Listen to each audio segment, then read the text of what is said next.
Coming up this week on Ride the Lightning, the Tesla Motors unofficial podcast, General Motors loses its first battle in an effort to get Tesla banned from selling cars in Indiana.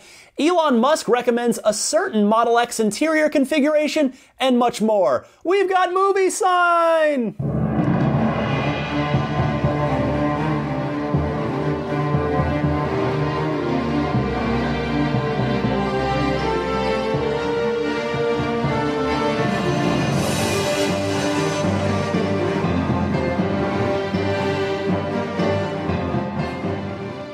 Oh, it's always good to start the show with a subtle little Mystery Science Theater 3000 reference. That is a Kickstarter I was happy to back, the return of MST3K. Anyway, welcome to Ride the Lightning, the Tesla Motors unofficial podcast, episode 30 for February 28th, 2016. My name is Ryan McCaffrey. Thanks so much for joining me.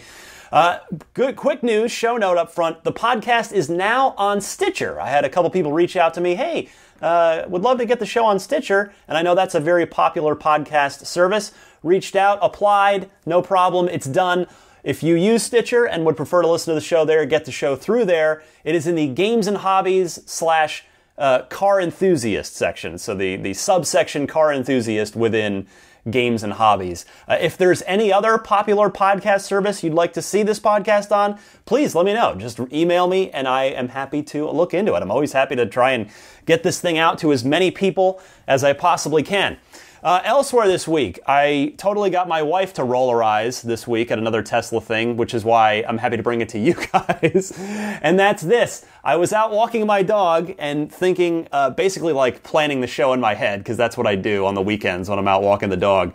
And I came up, you've heard of like the Mini Cooper Wave. And I know there was a thread on TMC back when the S was first coming out of, is there some sort of like cool, hand motion or some sort of acknowledgement that Tesla owners could do to each other if you're in a Tesla and you see another Tesla on the road. Well, for the perfect Model 3 sort of salute wave came to me. I know I'm really, really early on this, but I'm going to get it on the ground floor. We're going to invent this. We're going to all agree on it, hopefully right now, if you guys think it's cool. But I think I've got it. So, for Model 3 owners, now this could apply to any Tesla owner, but I'm thinking particularly Model 3 here, and you'll see why in a second. So, the salute that I came up with, do it with me right now. Take a hand, make the OK sign. So, you form a circle with your thumb and index finger with your other three fingers up. So, right there, that's the OK symbol, which already on its own, it's a universally known symbol that has a positive connotation. You're like, hey, all right, excellent, okay. And then you got that's like your thumbs up for other Model 3 owners with the like dual layer subtext, the extra meaning, the dual layer meaning of count the three fingers that are sticking up. 1, 2, 3, it's like the little Model 3 salute. So, that's cool, right? See, I know half of you are probably rolling your eyes at me just like my wife did, but I'm going to use it. If you see me in your Model 3 here in the Bay Area, and if there's a guy that gives you an OK symbol, that's me. So I'm going to go with it, and I'm going to see if it'll catch on. Elsewhere this week, I got together with the local DeLorean Club for the first time in a while today, my old friends. It always felt good to see my old friends. I've known a lot of these guys for many years, as well as those beautiful cars. And I'll tell you what, though, it made me. I cannot deny it. I was a little sad after. Like I left, and I was like, I just kind of felt this little bit of sadness inside. Because of course I sold my car, and I'm not going to go through the whole story again. Listen to episode 1 if you haven't already. And of course, my decision to get rid of it was made for the right reasons. But the point of this, for this show, the point of this for you guys is to say this. You folks like me are people to whom cars mean something more than just being a car. And Teslas are obviously very special indeed, as they are to many, if not all of you. If you've got a Tesla, and someday you reach a choice, you come to some decision of whether or not to get rid of it, do yourself a favor and try to look long term over just the short term. And I'm not saying I did that with the DeLorean. I mean, even though it made me sad, I probably would have made the same decision again. But heed my advice. If you come to a decision like that in the future with your Tesla, keep the car if at all possible. If the car still makes you happy, keep it. Unless you really can't, don't walk away from your dream come true if you don't have to. Because again, I know you guys can relate to me on this, so I just wanted to throw that in there. But boy, it is always good to see the DeLorean. Just an absolutely timelessly beautiful car, in my humble opinion, of course. Plenty of folks would disagree, but let's see here. Dave T, our friend who does the weekly Tesla newsletter, which I highly recommend you subscribe to. It's a free thing. You just go to teslaweekly.com to subscribe to it. Dave started what has become a very, very long thread on Tesla Motors Club about Dave is frustrated. Now, if you know, Dave is one of the biggest Tesla fans out there. The guy is very positive in the community. He is out there spreading the good word and being positive about things. But he got to a point where with his Model X reservation, he is extremely frustrated. He obviously doesn't have his car yet. And he made a post expressing his frustration, and he went on to, in a number of replies throughout the thread, to suggest some constructive solutions to the communication problem that he has seen with his own Model X experience and that others have expressed as well. And the reason I wanted to specifically address this is because I think he really hit on something that I don't know if Dave's listening, but I can sort of reinforce from my own experience in my career in the video game world. So Dave suggested with Model 3, a whole crux of Dave's argument, of his point rather, was that he doesn't want to see Model 3 reservation holders go through the same communication frustrations that he and some other X reservation holders have endured with the Model X. And one of the solutions that he proposed was a weekly blog giving updates on the car. Now, other people replied throughout the thread saying, either liking that idea or suggesting reasons why it might not work. And I wanted to just comment on this in the event Dave or Tesla is listening, for a reason why this is a great idea that can be done. So, there was a game, oh my gosh, it was over 10 years ago now. My goodness, I feel old. If you're a video gamer, you may remember a game called Halo 2. Came out in November of 2004. Now, I worked with a gentleman at Official Xbox Magazine, which is the publication at which I started my career and spent 10 years. A gentleman named Frank O'Connor. And Frank was he was our executive editor at OXM. Great guy, very funny guy. He just had that sort of instant ability to say something poignant and also funny at the same time about things. Anyway, he ended up getting hired by Bungie, who is the developer of the Halo series, and well, they were developing Halo 2. So he was hired by Bungie during the Halo 2 development process, and he instituted a thing called the Halo 2 Weekly Update. Now, the reason where I'm going with this is there's a couple things to keep in mind here if you're not aware. So Halo 2 at the time was absolutely, I'm not exaggerating, the most anticipated video game in the world. Everyone. Halo had been the killer app for the Xbox console. It was the reason people spent hundreds of dollars. They bought the box just to get the game. And Halo 2 was this long-awaited follow-up. It had been 3 years in the making, so it was this long wait, this build-up. But the other piece of the puzzle, besides the grand scale of Halo 2 as a project and the level of anticipation for it, was that Bungie was a very secretive developer. They would not give out information about updates on the game from time to time. Now, does this sound familiar? Does this sound a little Tesla-ish? So the reason why I think Dave T has hit onto something here is that Frank did the Bungie Halo 2 weekly update for Bungie every single week. Now, in a lot of weeks, he would mostly say nothing, but because of his skill and his talent, he would always find a way to make it interesting and make you feel like you were part of the process and you weren't just completely in the dark, and everybody looked forward. He would post them on Fridays. Everyone would look forward to the Halo 2 weekly update. Everybody would pick it apart, looking for things. And occasionally, he would drop a legitimate breadcrumb. Like, here's a little morsel to chew on. Maybe a screenshot of the game. Or maybe, some update on some weapon or some system that they were working on that was going into the game. So, it was often, no concrete information.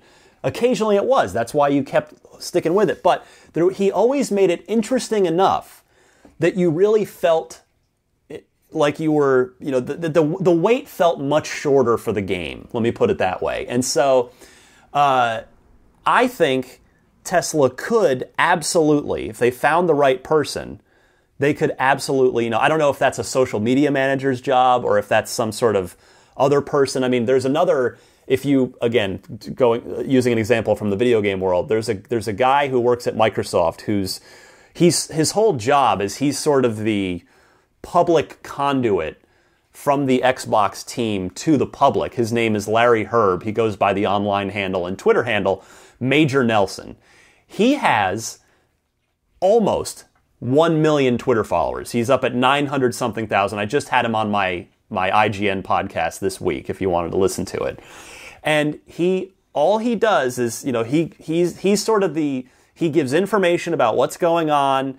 He will interact with the community. So that kind of person, I think Dave is exactly correct.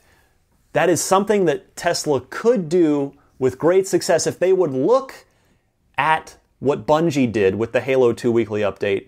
If they would look at how Larry Herb sort of does his thing at Xbox, at Microsoft. I do think that the Model 3 could be handled that way, where even if for instance, how I would do it if I were there is, first of all, I could do it. You could do it as a written thing, or you could do it as a podcast, or both. But you could interview someone on the Model 3 team each week. Not necessarily about what's going on at that moment, because you might not necessarily want to reveal too much, but it could be what that person does. What's their role? How, what's it sort of like? Just a glimpse into their life. I mean, I interview people all the time. It's actually my favorite thing as part of my job. But there is a way, it's been done in a video game space. Now, I know, because, hey, video games are huge business too. Don't necessarily laugh it off if you're thinking, oh, well, that's just a little video game. It's not. Halo 2, when it came out, was it broke the entertainment industry record for biggest, like the most amount of revenue in the first 24 hours, beating any movie like a Titanic or whatever it was at the time.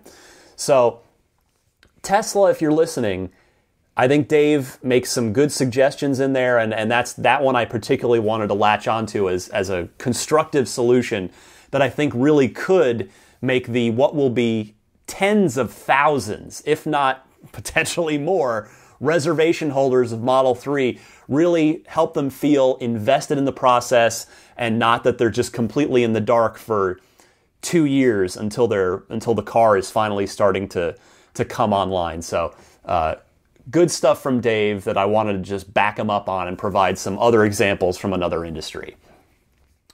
What else can I tell you real quick before we get into... There is a lot to get to this week, as you've probably already gathered by the show length this week in your feed.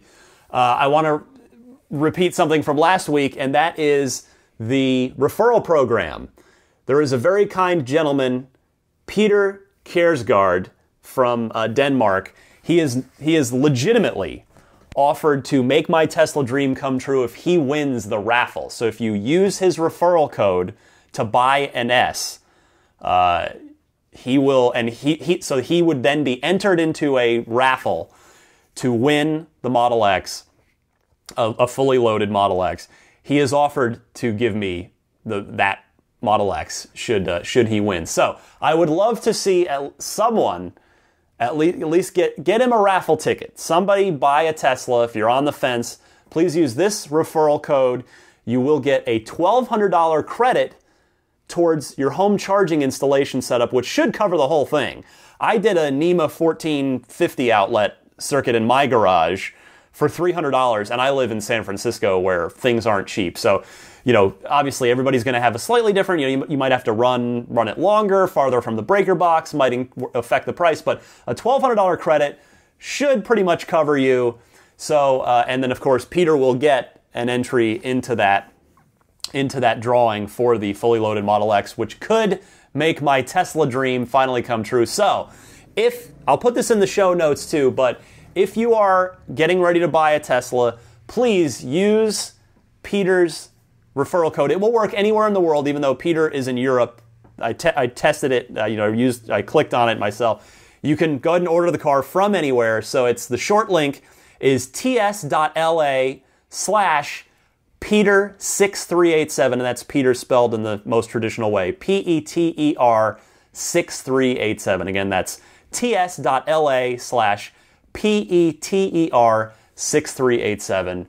You can get yourself get your charging solution more or less paid for, and you can get me a chance, thanks to Peter's kindness, of accomplishing and realizing my Tesla dream.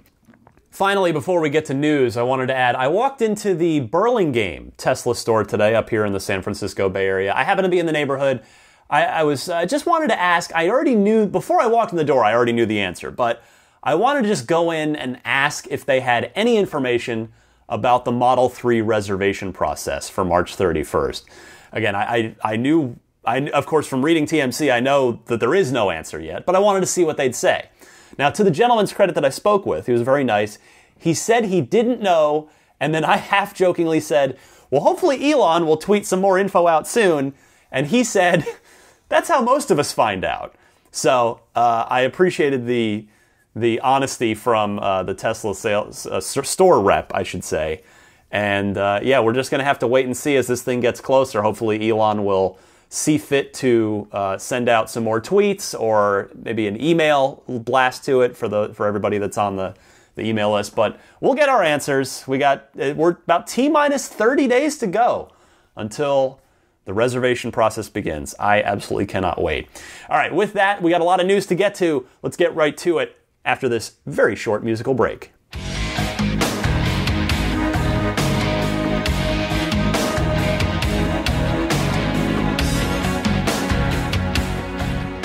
I would much rather the news be more fun than this, but unfortunately the top story this week, as you may have heard already, the state of Indiana, or should I say General Motors, has a bill on the table that General Motors wrote it, and it's backed by the state legislature. Kevin Mahan, particularly the senator, speaking up most in favor of it. So this bill, written and backed by General Motors, that says if it passes, quote, a dealer license issued to a manufacturer in the state expires after 30 months, this would cause Tesla's current license situation in the state to expire in 2018, effectively banning Tesla in the state. Now, Mr. Mahan says, quote, listen to this one, this is good, quote, it's not about Tesla, it's about a level playing field. Tesla just happens to be the only manufacturer in the state working under this situation. But the thing is, with the technology forthcoming, not only in the United States, you could have another manufacturer pop up anytime. So I'm trying to close this loophole, end quote. Yeah, Tesla happens to be the only one. And by the way, 2018, that is convenient. That's when the Model 3 will start delivering en masse. In fact, Tesla General Counsel Todd Marin even said as much at the hearing, quote, General Motors is trying to kick us out of the state for purely competitive reasons. Their Chevy Bolt will be competing against our mass market car, so they have timed this bill specifically so once we start selling the Model 3 against their Bolt, we can no longer sell in the state. End quote. So, fortunately, after the hearing, there was a public hearing about this, the state the Senate Commerce and Technology Committee voted to send the bill, which is House Bill 1254, to a summer study committee. That basically means it's tabled for now, so the legislature will not be considering this ban until at least next year. Committee chairman and Indiana State Senator Jim Buck said, quote, "We are trying to make what we are doing here fair to all." Todd Marin said, and by the way, he is the general counsel for Tesla, said, quote, "We look forward to participating in the upcoming summer study process where we will be able to fully air the issues of vehicle sales and consumer choice in an open and public forum." We happen to have one of the big fans of the show. His name is Tim Shelton. He's from Indianapolis. He went and listened to the whole thing, all the transcripts. So he's got this call that he left is 8 minutes long. So it is long, but Tim does a great job. It does not get boring. I would have cut it down and edited it if he did. Tim has basically a full playback, the recount of this. So I want to turn the floor over to Tim for the next 8 minutes because I want to say thank you, Tim, for listening to all of this. You know, it's great to have the community, the Tesla community, be a part of this show too. So the show is yours for the next 8 minutes, Tim. Go ahead. Hey, Ryan, this is Tim from Indiana. I recently listened to almost 3 hours of testimony in the Senate over the anti-Tesla bill, as it's been called, and I had some thoughts and some information to share. So the biggest thing is they came in with a couple of reasons why the bill, they said, was necessary. They called for an even playing field. They called for a need for service after the vehicle sale, which there was some concern that Tesla was an internet-based vehicle sale and some lack of education. I'll get to that in a second. They also wanted consumer protection. So there were a couple of things they didn't understand, and even after testimony from Tesla's lawyer and I believe 5 Tesla owners from Indiana, they didn't understand that the cars were made to order. For some reason, they spent a lot of time trying to convince Tesla that they should get one vehicle and put it on a dealer lot somewhere so that they could be considered a dealership, even though that dealer would never sell that car because of the markup would put them out of competition with Tesla themselves, or the fact that if they only had one car on the lot, that all of their salespeople are going to push the individuals to buy the cars that are on the lot that are ICE, that are ready and available, and there's multiple colors and options, and possibly more commission. So they didn't understand made to order. They also, when GM testified, they testified that to get a Tesla service, you would have to drive 3 hours to Chicago, which was just untrue. There was previously, before that, testimony from Tesla owners that had Tesla come to their house to fix their car same day. And Tesla's service manager in Indiana testified that 99% satisfaction rate is what Tesla has nationwide. And it was some very extremely high percentage that were fixed same day. And even so, Chicago isn't even the closest service center. There's one in Cincinnati that is only 2 hours away. So there was a lot of misinformation, particularly from the anti-Tesla testimony. Thirdly, they didn't really pay a lot of attention to the fact that Tesla has a store here already, a presence in the state of Indiana, as well as a service center identified. They've identified 2 locations in Indiana, a primary and a backup, for a full-size service center that will be installed and up and running before the launch of the Model 3. So dealers testified in the second section, the anti-Tesla or the pro-bill side of things, and they touted a couple of things that to me were irrelevant to the issue at hand. For example, it kept being mentioned how much tax revenue is brought in by dealers in the state of Indiana, which to me was just showing how much impact they have to the community and less about the actual issues, more about money and power and influence and what they could do to the state if they were to go against them. They also touted very much their service and continued relationship with the consumer, which I found laughable because I know very few people that enjoy the experience with traditional car franchise dealerships. And on the mention of bias, they made a very big deal in both sessions to mention at the beginning of the hearing, or whatever you call it, that the bill was not anti-Tesla.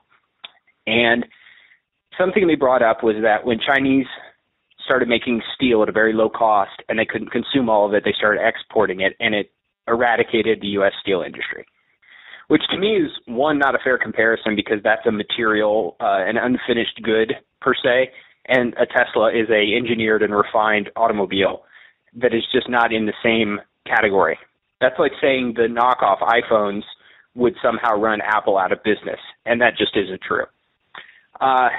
Secondly, the Senate guy, right after saying he was not anti-Tesla and that the bill was not anti-Tesla, he spoke to his rich history in the auto industry. And he was intending to say that he understands the auto industry because he spent his career in it. But several times he also mentioned his dealer friends and how many of his dealers that he knows called to speak to him on this bill.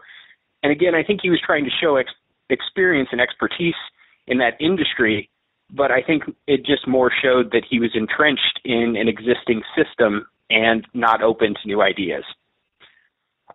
They spent a vast majority of the pro-Tesla testimony trying to convince Tesla that they should open a dealership in Indiana.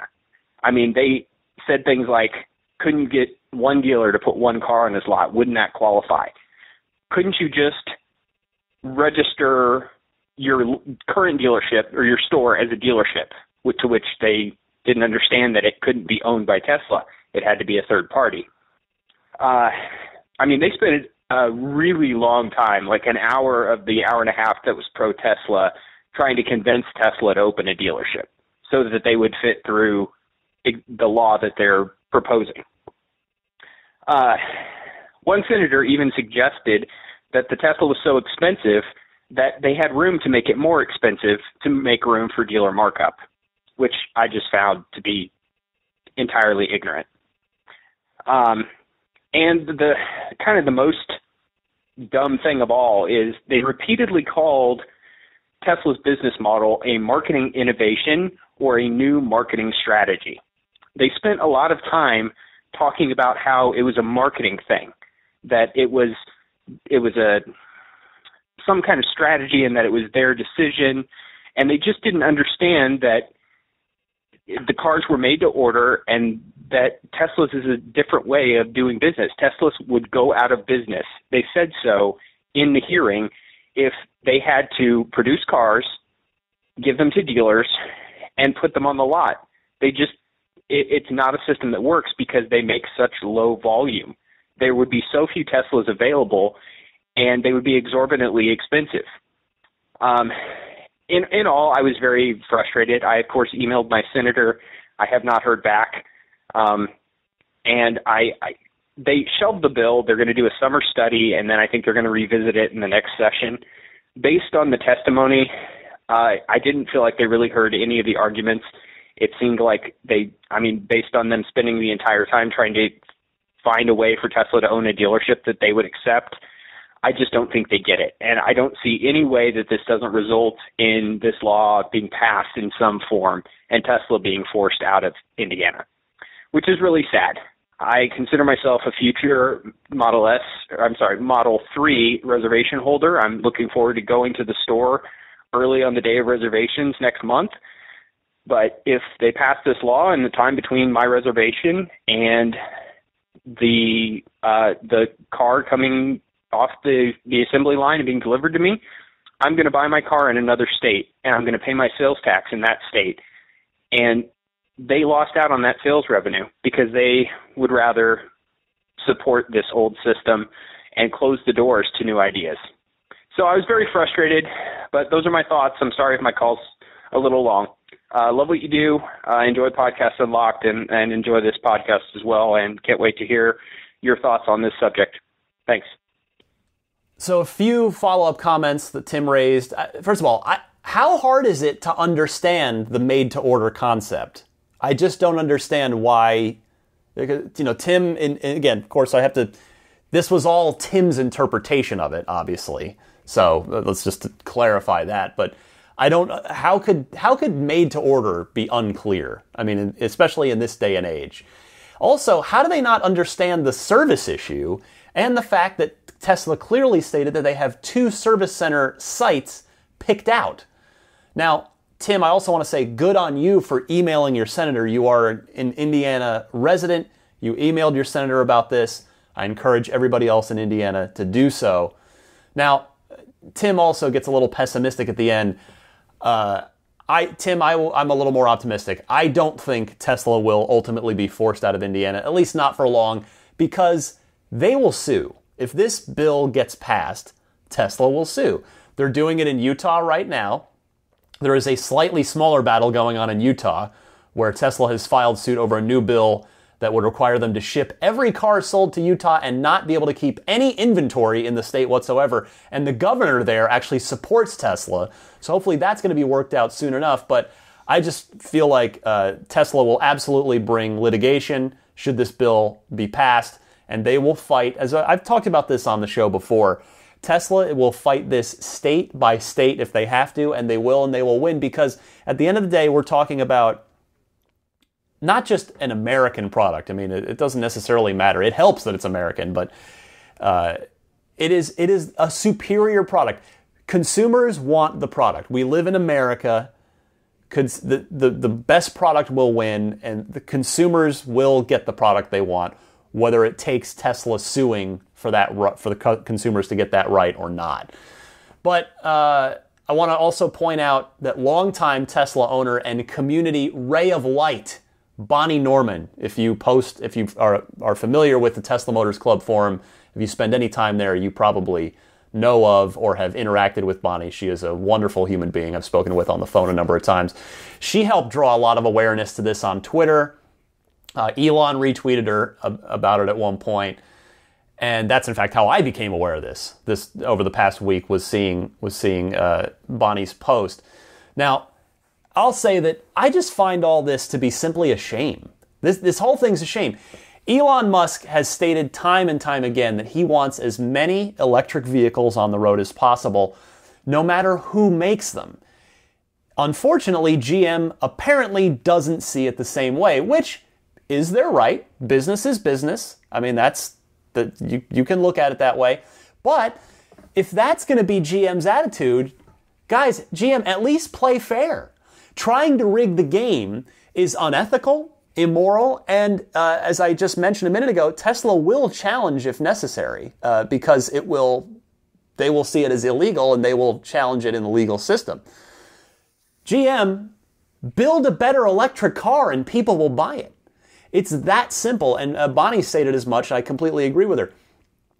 Instead, you've got the CEO of GM making comments like this one from last month at CES, quote, "Unlike some EV customers, Bolt EV customers never have to worry about driving to another state to buy, service, or support their vehicles." Well, that's pretty much just wrong at every level. Try doing over-the-air updates. How's that for support of your vehicle? I don't want to get into that quote. That's a shot across the bow. I have to laugh a little bit too, because for being one of the biggest automakers in the world, General Motors seems awfully afraid of a little startup from California who last year made 50,000 cars. Also, pro tip to GM, don't piss off Elon Musk. Don't do it. He might decide to not share his supercharger network with you, which, in my opinion, is the dirty little secret that from all the buzz that the Bolt has gotten coming out of CES, which in many respects was well earned, that's the dirty little secret that prospective Bolt buyers, most of them, probably don't understand yet. There is no sufficient nationwide charging network. The Bolt, anyone that buys a Bolt, unless GM gets off the schneid real quick and starts rolling out their own high-speed charging network, anybody that buys a Bolt is going to think, oh, I've got a 200-mile range EV. This is great. I can finally take this thing on interstate travel. This is awesome. But as Roadster owners can attest, you can, but it's going to require a whole heck of a lot of planning. Because Roadster owners are the ones, they were in this, actually they still are, who am I kidding?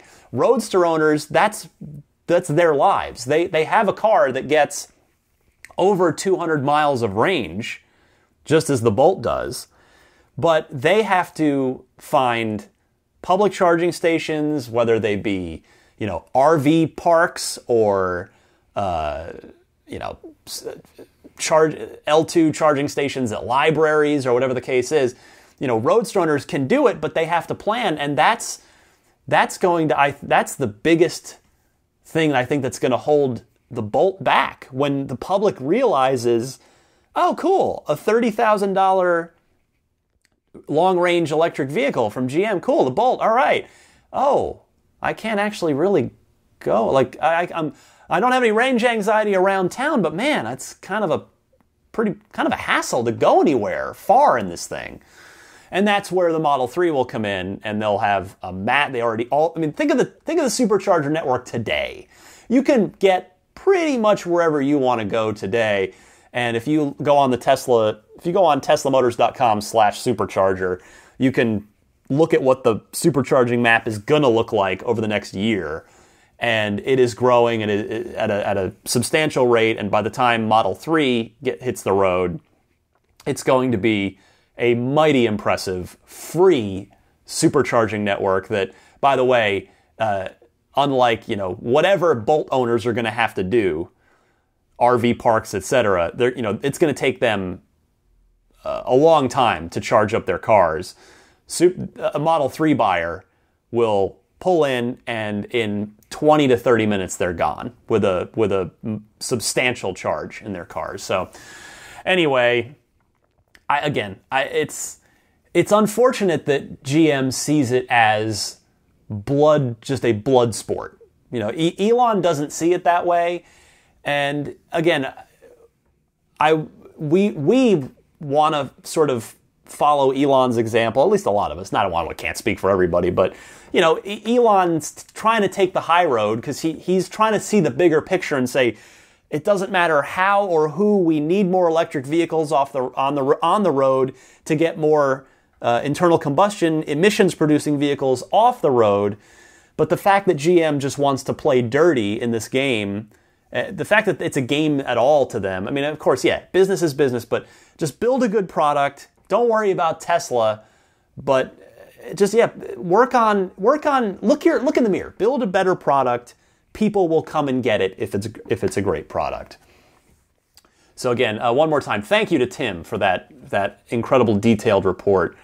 We'll see how this thing goes in the coming months, but it's state by state. I've been talking about it on many of, that we're 30 episodes in here. Many a podcast has been spent talking about, Michigan or this state or that state, and now Indiana. So Tesla it is a long game for them, and they will get there. They're going to get there because they have a great product that people want, and this is a capitalist free society. So they'll win. They'll get there.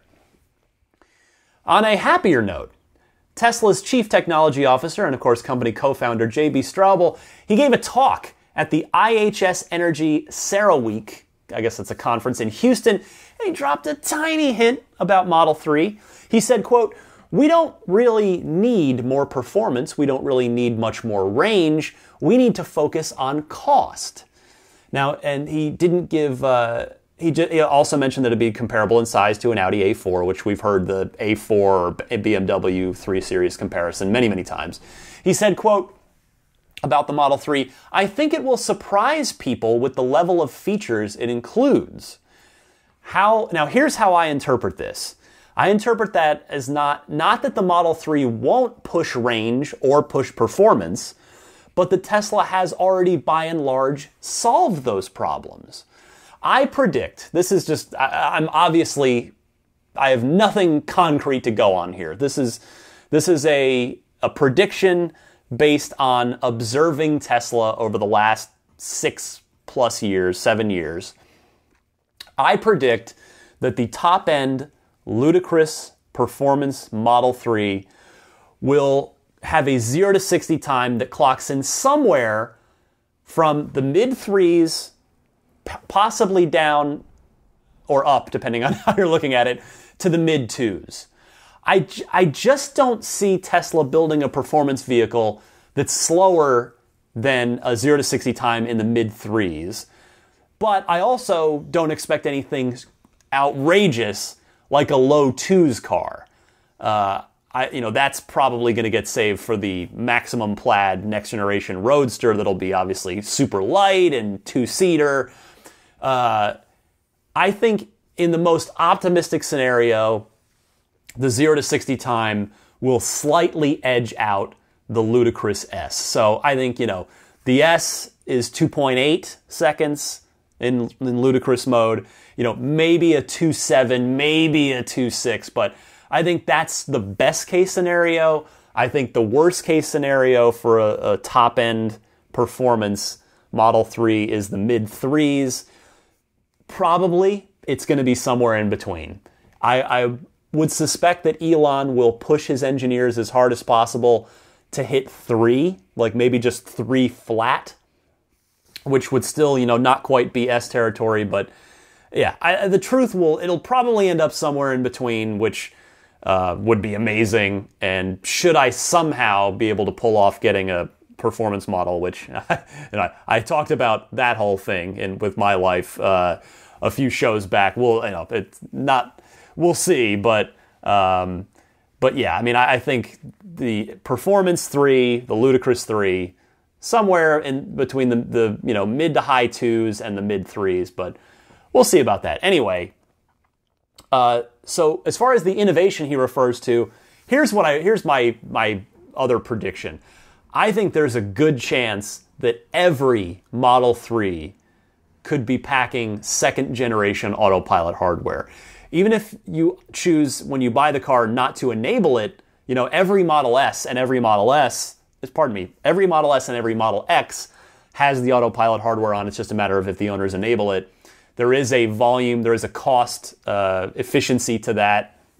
And also the fact that with the volume of cars, the volume of production intended for Model 3, Tesla could make some serious advances from all that data gathered. Even if the owner hasn't enabled the active features, the car could still be taking road data, from GPS related road data, all kinds of stuff, and sending it back to the mothership for them to adapt and improve the autopilot system for. So I'm thinking, I don't know if it might be fully autonomous capable hardware that might just be unlocked via software later when the software is ready, because obviously that's going to be a massive project that, of course, Tesla's already working hard on. But I think that could be the case, that we might see, because if there are 100,000, 200,000, eventually at some point 300,000+ Model 3s being made every year, and you had autopilot hardware, autonomous hardware, second generation autopilot hardware on all of those cars, that's a major competitive advantage for Tesla over other auto manufacturers.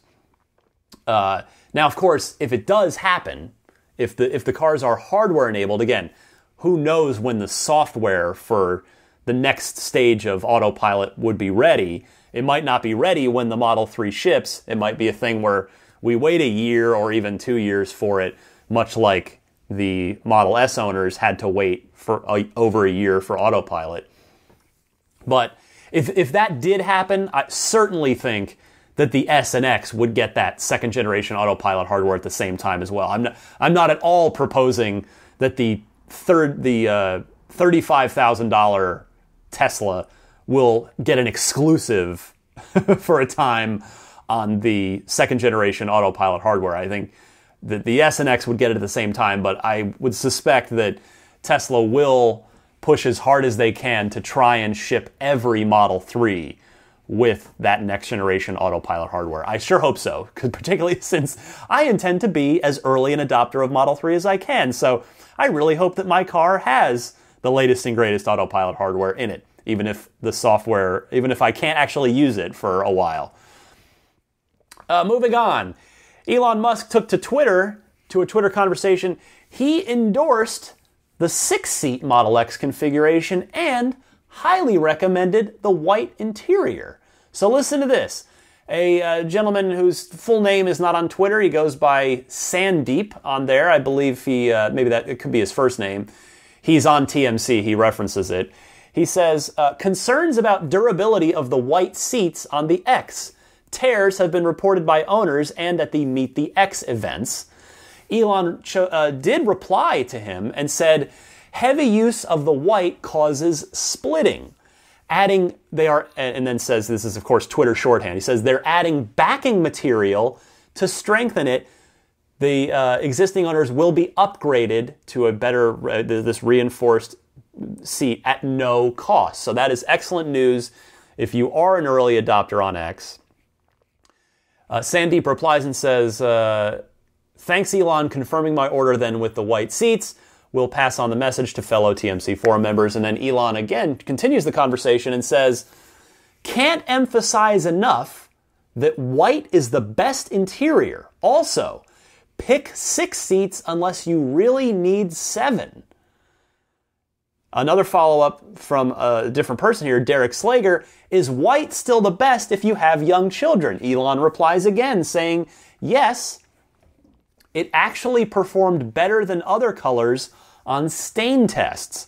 Best not to have vented seats with kids though. The conversation continues from another person who's just anonymous on here, doesn't give a name. Why a 6-seat configuration? We are really torn on this option. And Elon says, great legroom for third row, rear visibility better, easy storage of long cargo. So, and that is the extent of the tweets on that. But I thought it was very interesting that almost unprompted, well, I mean, they were already definitely talking about the white interior. So he says, but he chose to inject his opinion. Can't emphasize enough that white is the best interior. But the fact that, he says also, just out of nowhere, pick 6 seats unless you really need 7. I've been seeing a lot of that. I've been following there's a long thread on TMC about 6 seats or 7. And almost everybody, for those same exact reasons, says that when they've had a chance to sit in the car in the different configurations, that the 6-seat is most people's preference for the exact reasons that Elon mentions. The leg room and certainly the rear visibility. You don't have a headrest blocking that rear view window. I mean, if I were lucky enough to be able to get a Model X, and I'll tell you what, I think I might have mentioned this a few shows back, but gun to my head said, here's $120,000, pick a Tesla now. I might actually take an X over an S. And I never thought I would say that about any SUV. Because I love the Falcon wings. I love that white interior. And I love that Big Sky windshield too. Oh, it's so nice. It's so nice. And I love I totally love the auto opening and auto closing doors on the front doors. I love all 4 doors on the Model X for their own unique, awesome properties. So yeah, that's why I want somebody to buy a Tesla using, or 3 people hopefully, because that's the 3 people is the limit.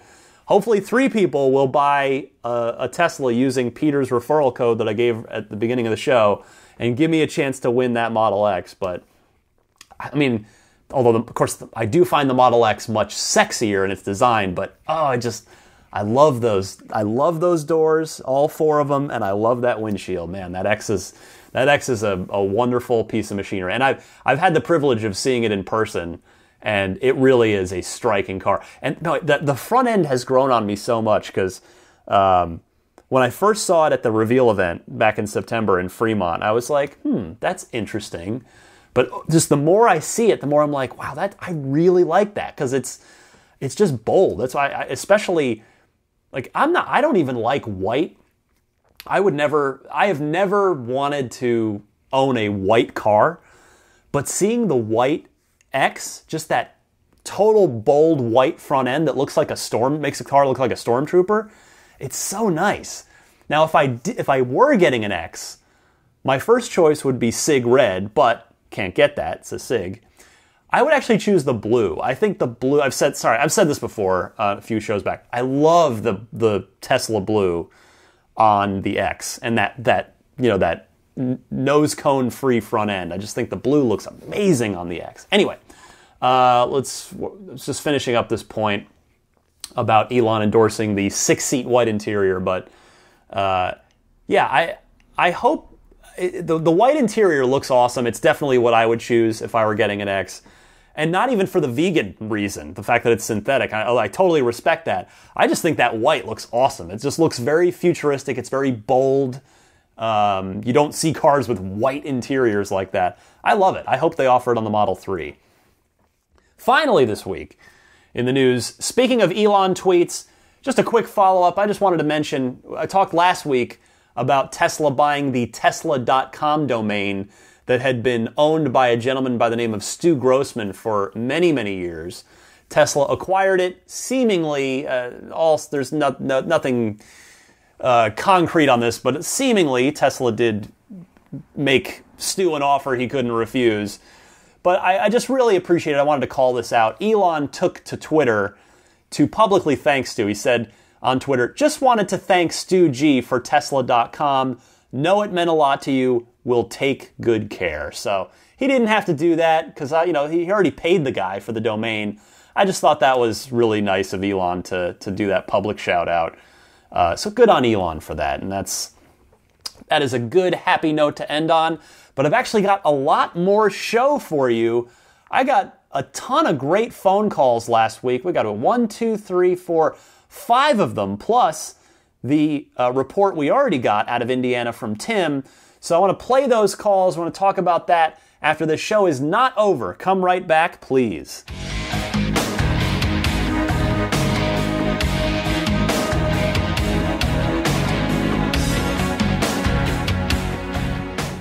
All right, welcome to the Ride the Lightning Hotline. 5 excellent calls this week. I want to start off from Tim in Indianapolis once again, just because he very kindly, he works in this field, he corrected me from last week. Last week I was talking about I was freaked out by, as a media guy, a guy that works in media, I was freaked out by the concept of earned media and paid media versus owned media. And Tim totally sets me straight on this. I want to let him do that. So Tim, go ahead. Hey, Ryan, it's Tim from Indianapolis. We've talked on Twitter and via email a few times. I was just listening to the last episode, and I heard the segment about the Coach brothers. I don't know their name. But I wanted to speak out about the difference between earned media and owned media and bought media. I work in marketing, and earned, owned, and bought is a common term, but the bought media is like television advertising, as opposed to earned is when you do things as a company that cause you to get press coverage. And owned media is obviously an internal company blog or press release or something that is done through something you own. So I don't think that is necessarily something bad. I mean, obviously they have possibly negative intentions to compete with EVs, but earned media just means running TV advertisements and things like that to pump up their position. And I'm not sure as to the earned media. That's more what you would be talking about traditionally with the press, where you wouldn't want that influenced by money because it violates, ethics of journalism. But anyway, just wanted to pop in my 2 thoughts. Thanks. Tim, thank you for correcting me. I'm glad it's not nearly as gross as I thought it was with the whole Koch brothers thing. So thank you so much. Next up is Andrew from Canada. He is worried about getting an early VIN Model 3 because he lives far away from the service center. So Andrew, take it away. Hi, Ryan. This is Andrew from Canada here. I have 2 questions for you. Firstly, I wanted to get your perspective on the Model 3. Once it's first released, will be a new model. And as every car manufacturer knows, not just Tesla, there's often just kind of teething pains, little brackets that fail, or just small things that Tesla would be more than happy to repair under warranty. However, living far from a service center, about 200 kilometers from the nearest Tesla service center, I wanted to get your perspective on how much of a challenge that might be in early days of Model 3 ownership. Second question for you, verbiage question, the frunk. I just wanted to get your perspective on it. Is it a term that's going to stay? Or I love the idea of a frunk, having all that front trunk, having all that storage space. It's wonderful. But as a term, it just doesn't ring well with me. Admittedly, I come from a country where we refer to our currency as loony and toony, so, take this with a grain of salt. But frunk, is it here to stay, do you think? All right, thanks so much. Talk to you soon. Bye. First of all, Andrew, I love frunk. Love that term. I loved it from the moment I heard it. And I have bad news for you, potentially, because it sounds like you're not sold on it. It is absolutely already stuck. That is already a thing. It has been in a lot of media write-ups. It took hold pretty early in the Model S days. I totally love it. I think it's just a funny, totally appropriate term that's obvious. Like, oh, front trunk, frunk, okay. As for getting an early, more serious topic, for getting an early Model 3, yes, I mean, you have a very, very legitimate concern when you live that far away from a service center. There's no two ways about it. I mean, you might get a perfect car that you're totally happy with and is not going to have any little niggling problems. However, your odds are higher of having little things that Tesla would definitely, yes, happily fix under warranty, but would require you getting the car to the service center. I mean, we saw that with the early Model S's. We're seeing that now with the Model X's. Some folks have had to have some things tweaked here and there, and a lot of the X's are spending significant time at the service centers prior to getting delivered, so that hopefully they avoid having to come back to the service center later. So yeah, I mean, you definitely raise a good point, being far away from a service center. So definitely bear that in mind when deciding when to get your Model 3. I mean, you might decide to still put in a reservation on March 31st. Well, I guess if you're that far from a service center, maybe you're going to be doing an online reservation on April 1st, which, you'd still be relatively early in the queue.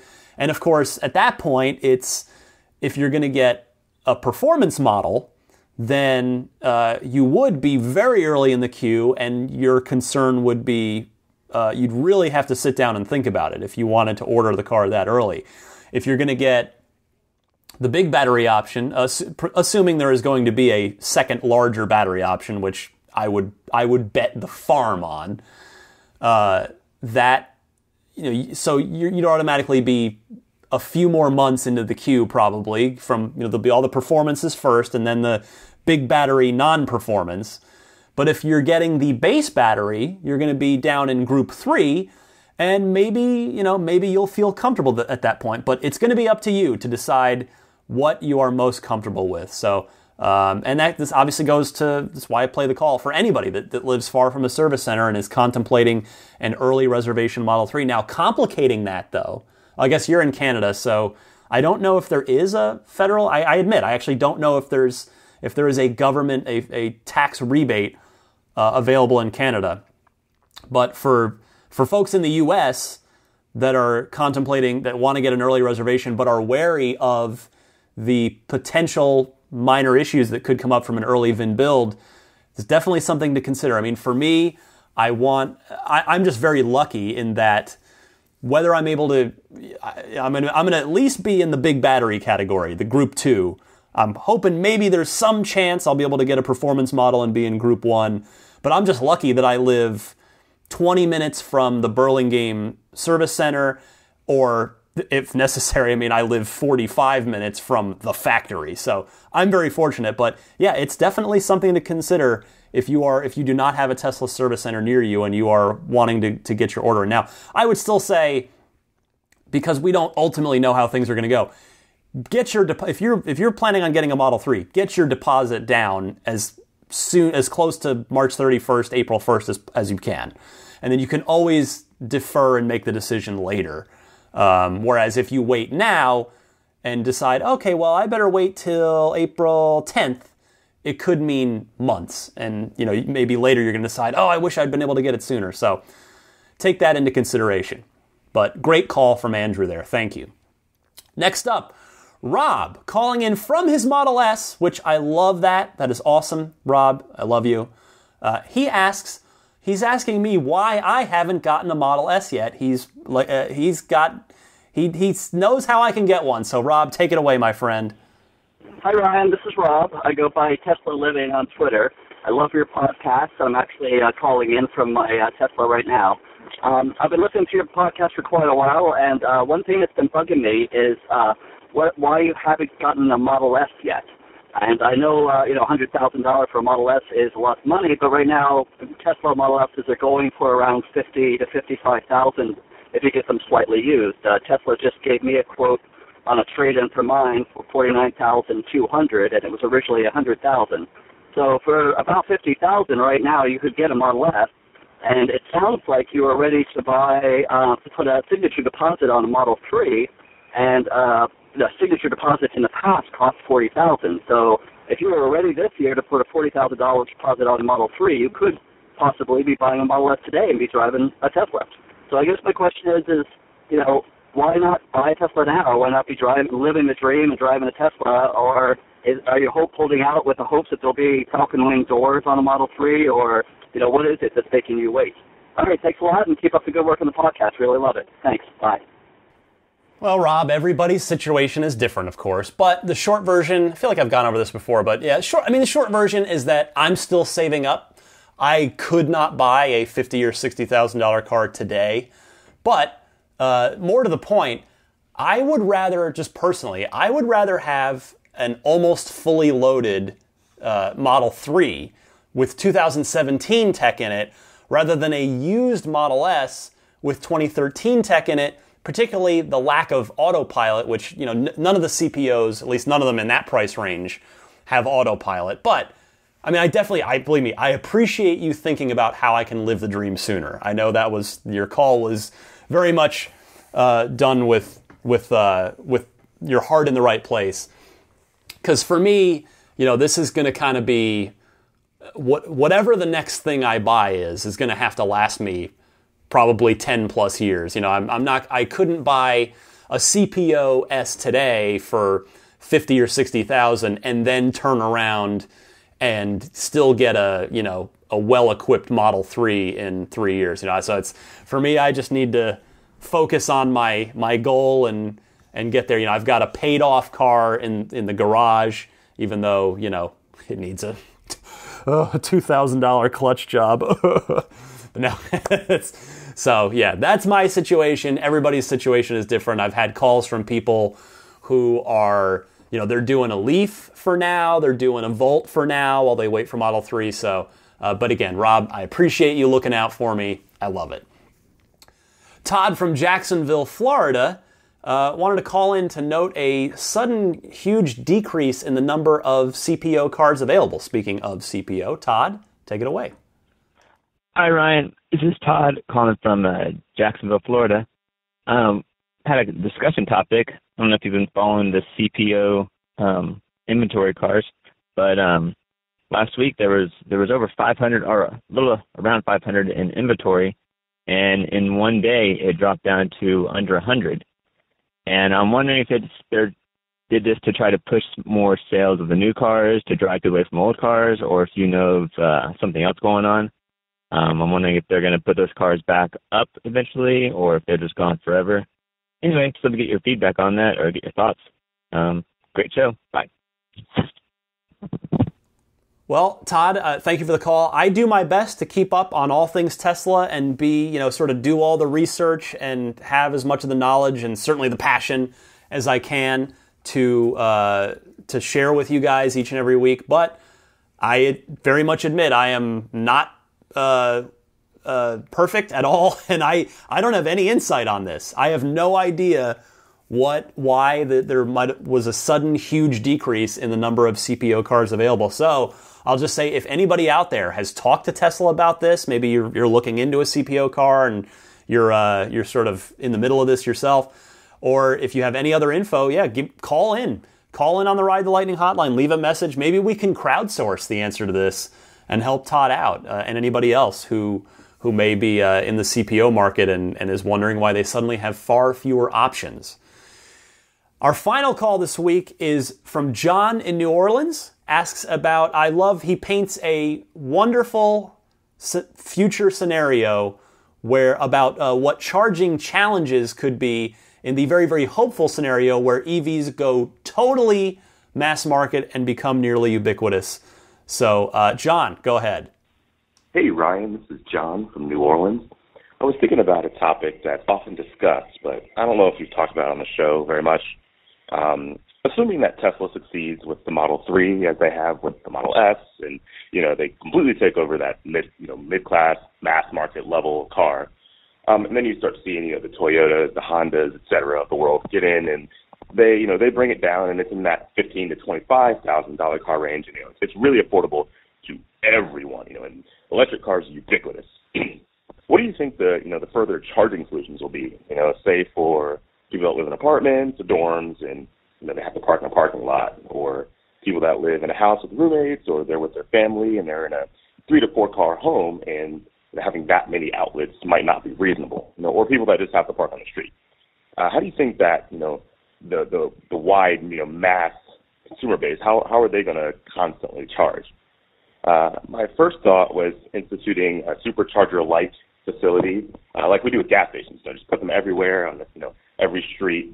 But that would really only work if you could charge in, say, 3 to 4 minutes, as opposed to the 30 to 40 that it takes now. And then I was thinking, they could do quick battery swapping, like Tesla talked about a while ago. Just come in, pop your battery out, pop a new one in, fully charged, pay for it, and you're ready to go. But I figure that all of the car manufacturers would probably have proprietary batteries and proprietary connections, so that would be a lot harder. So I was just thinking about that, and Tesla succeeded in solving the initial fears of electric cars, which was range anxiety, by building out the supercharger network, and that kind of solves all of that. You can drive anywhere basically for free. We paid for it in the price of the car. But I think the sort of mass volume, large number of people problem, that might be the next big hurdle in the widespread ubiquitous adoption over the next, say, 20 to 30 years. I just wanted to know if you had any thoughts on that, or any potential solutions to keep everybody charged and rolling. So just wanted to know if you had any thoughts on that. Thanks, and keep up the great work. Bye. Well, John, thank you for the call. If that were to actually happen, the number one thing to remember is that everybody would be charging in their own garages. Now, of course, you raised the point, what about apartment dwellers and folks who park their car on the street? In that scenario, in this hypothetical scenario where EVs are a massive share of the automotive market and we got a ton of them on the road, you got to remember chargers will be at many public places, such as parking garages, strip malls, restaurants, etc. And Tesla is going to continue, they're going to continue to push on making advancements in reducing charging times, supercharging times. So I think that the ultimate solution would be if EVs were that widespread, that there were significantly fewer gas cars on the road, you'd have tens, if not hundreds of thousands of gas stations around the country and potentially the world that that could potentially be suffering if there are that many EVs on the road and not nearly as many people getting gas. I think you could see a situation where you could see gas stations converting a half or maybe a third, maybe even a half of their real estate to EV charging stations. So they become like hybrid stations. So it's like if you've got a gas car, pull in, but it'll also take, you can also charge up your EV there. They might rip out half the pumps, put in charging stations. If it's really that kind of scenario, I love the scenario that you paint where there's EVs everywhere, gas stations are going to have to adapt to stay in business, and that's probably one way they could do it, is just offer EV charging, and then they could charge people for the charge, and of course, have snacks and stuff inside like they already do. So we'll see. I hope your future comes to fruition at some point, John, for hopefully our kids. I mean, I've got a 4-year-old. Hopefully that is her future. We shall see. So great calls this week. Thank you all so much for calling and leaving messages on the Ride the Lightning hotline. If you have got a question, comment, discussion topic for the podcast, drop me a line. Call up the Ride the Lightning hotline. You can call anytime, 24/7. It's a toll-free call or Skype. The number is 1-888-989-8752. That spells TSLA. So again, that's 1-888-989-8752. And it's at this point in the show I get to remind you, if you know someone special with an upcoming birthday, anniversary, graduation, or some other special occasion, you can give them a unique gift of recorded voices from friends and family telling them why they are special. The recordings can be podcasted or put onto a keepsake. I certainly podcast them here, obviously. Visit lifeonrecord.com to learn more. I think this is going to add up to be might be the longest show ever. We'll find out when I put the whole thing together. You already know the answer, but anyway, we'll take a quick, short musical break. Let me swig a drink of water here, get some hydration back in my throat because I've been talking for a while, and I'll come back and wrap things up right after this.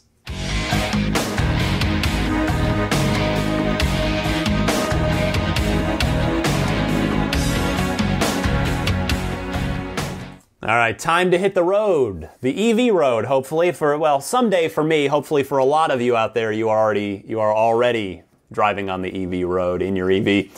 Follow me on Twitter at DMC_Ryan, and if it won't fit in 140 characters, you can always email me. The show email address is teslapodcast@gmail.com.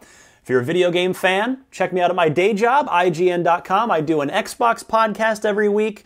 I have a one-on-one interview show, kind of a Charlie Rose style thing that I do with key figures in the video game industry. I do that once a month. That's called IGN Unfiltered. That's on IGN, YouTube, or actually there's an iTunes feed for that as well. Check out my t-shirt site, nerdstyles.com, for video game and geek-inspired t-shirts and a coffee mug. There's some fun designs over there. It's almost t-shirt season again, so get ready for it. We ship anywhere in the world, by the way, or just about anywhere in the world. I remind you once more, please subscribe to Dave T's weekly Tesla newsletter to help keep you up to date. You know, we dive into things very deep here. You get that quick recap from Dave each and every week delivered for free to your email inbox. Sign up at teslaweekly.com. And again, as I mentioned at the top of the show, Ride the Lightning is now on Stitcher by popular demand. I signed up for Stitcher and they kindly approved me. So you can find the show in the Games and Hobbies section under the Car Enthusiast subheader. So take a look for it there if you like Stitcher, or maybe you just use the app, but that's now you know how to find it there. And I'm still waiting to hear back from Tesla. I did send them an email, but a reminder that you can listen to this show in your Tesla via TuneIn. You got to jump through one hoop, which is to go to the TuneIn website and follow the show there through you got to be signed in. Follow Ride the Lightning from there. You can search Ride the Lightning, Tesla Podcast, and then just follow it, and then it will show up in your favorites in your Tesla. So that's a fun way to listen to it. Also, finally, I mentioned this last week, just want to thank again the wonderful folks at teslarati.com for listing the podcast on their pages. Gene, thank you specifically. Appreciate everybody from the Teslarati site helping get the word out about this podcast to the Tesla community. So, thank you all so much. 30 episodes, fun little mini milestone, and what I'm pretty sure was the longest episode ever.